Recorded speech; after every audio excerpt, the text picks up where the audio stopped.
For all of human history, death has been the absolute end. It is the final silence. When a loved one leaves, all that remains are static memories, fading photographs, silent letters, and the slowly eroding recollection of their voice. We have always accepted that we will never speak to them again. And we have accepted that one day we too will become silent, eventually forgotten by the march of time. But what if death was no longer a silence? What if it was just a change in format?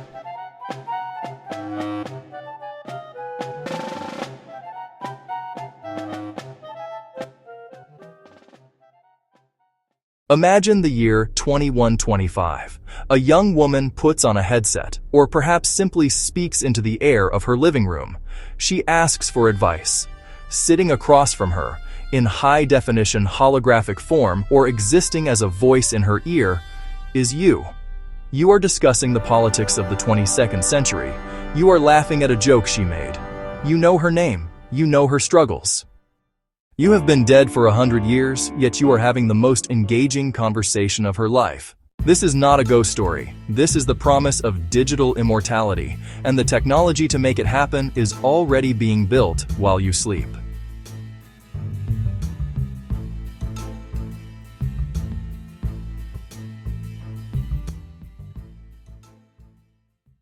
Today, we generate more data in a single year than our ancestors did in a lifetime. Every text message you send, every voice note, every email, every sarcastic tweet, and every hour of video footage creates a massive, chaotic library of you. Until recently, this data was just noise. But with the rise of large language models and generative AI, this data has become the DNA for a new kind of life. We are already seeing the first generation of this technology, what experts call grief tech.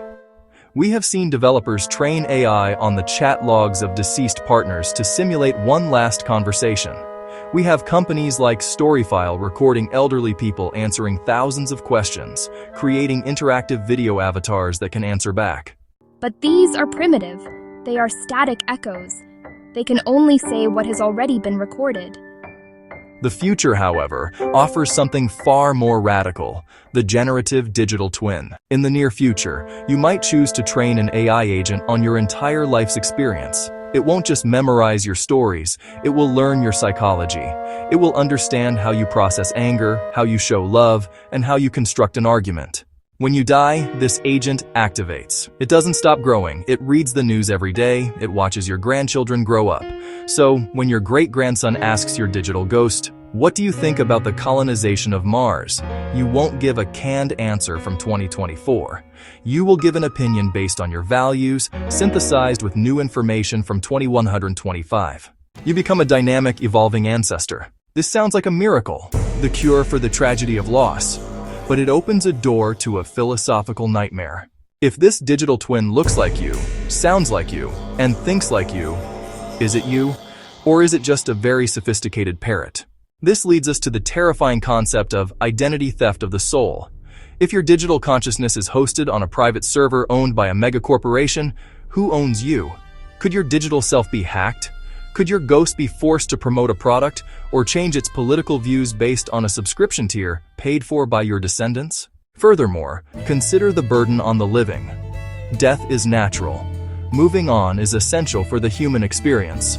If our ancestors never truly leave, if they are always there, offering advice, judging our choices, present in every room, do the living ever get the chance to truly live their own lives?